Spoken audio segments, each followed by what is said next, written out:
Hello बच्चों, तो कैसे हैं आप सब। आई होप आप सब ठीक होंगे। और आज का मेरा टॉपिक है difference between nucleoside and nucleotide. दोनों ही मिलते जुलते नाम है पर बहुत कंफ्यूजिंग है, बहुत कंफ्यूजन होता है। तो आइए आज इसे समझते हैं वन बाय वन। ठीक है, तो शुरुआत करेंगे न्यूक्लियोसाइड से।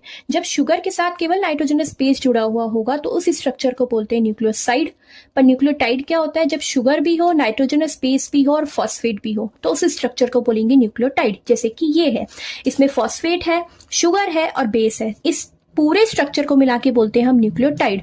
अब इसी को हम समझते हैं। शुगर, तो कौन सी शुगर होती है? Pentose sugar. पेंटोज शुगर क्यों बोला? क्योंकि शुगर में कितने कार्बन होते हैं? 5 कार्बन होते हैं, इस वजह से शुगर को बोलते हैं पेंटोज शुगर।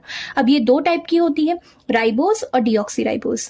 आरएनए में जो प्रेजेंट होती है शुगर उसका नाम है राइबोज शुगर, और डीएनए में जो प्रेजेंट होती है उसका नाम है डीऑक्सीराइबोज शुगर। इसी वजह से तो डीएनए को बोलते हैं डीऑक्सीराइबो न्यूक्लिक एसिड, क्योंकि डीऑक्सीराइबोज शुगर प्रेजेंट है।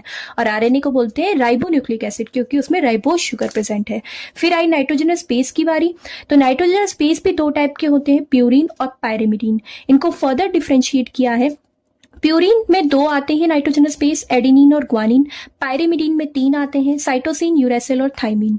ठीक है, अब डीएनए में जो आते हैं वो आते हैं एडेनिन, ग्वानिन, साइटोसिन और थाइमिन। जबकि आरएनए में कौन से आते हैं? एडेनिन, ग्वानिन, साइटोसिन और यूरेसिल। आरएनए में थाइमिन की जगह यूरेसिल आता है। यही डीएनए और आरएनए का एक डिस्टिंग्विशिंग फीचर भी है।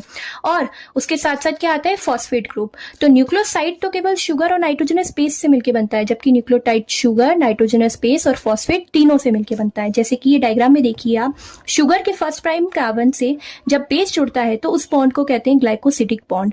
और जब शुगर के 5th कार्बन के साथ फॉस्फेट जुड़ता है तो उसे बोलते हैं फॉस्फोएस्टर बॉन्ड। पर आपने तो सुना फॉस्फोडाइस्टर बॉन्ड होता है, तो फॉस्फोडाइस्टर तब बोलेंगे। अभी तो शुगर केवल एक पेंटो फॉस्फेट के साथ जुड़ा है। अगर फॉस्फेट ऊपर से भी शुगर के साथ जुड़ा हो और नीचे से भी जुड़ा हो तो उस बॉन्ड को बोलते हैं फॉस्फोडाइस्टर बॉन्ड। पर अभी केवल फॉस्फेट एक ही शुगर से जुड़ा है, इसलिए इसको बोलेंगे फॉस्फोएस्टर बॉन्ड। तो ये स्ट्रक्चर है न्यूक्लियोटाइड की। अब ऐसे बहुत सारे न्यूक्लियोटाइड अगर जुड़ जाते हैं तो उससे बोलते हैं पॉलीन्यूक्लियोटाइड स्ट्रक्चर। तो डीएनए किससे बनता है? पॉलीन्यूक्लियोटाइड की एक चेन बनी, पॉलीन्यूक्लियोटाइड की दूसरी चेन, और वो हेलिकल फॉर्म में जब प्रेजेंट होगी तो 2 पॉलीन्यूक्लियोटाइड की चेन जब हेलिक्स फॉर्म में प्रेजेंट होगी तो वो डीएनए का फॉर्मेशन करती है। तो आई होप आपको difference between nucleoside and nucleotide समझ आया होगा। अगर आपको कोई भी डाउट है तो कमेंट सेक्शन में जरूर बताइए। और अगर आपको वीडियो समझ आई है तो इसे लाइक करें, शेयर करें, मेरे चैनल को सब्सक्राइब करें। Thank you so much for watching.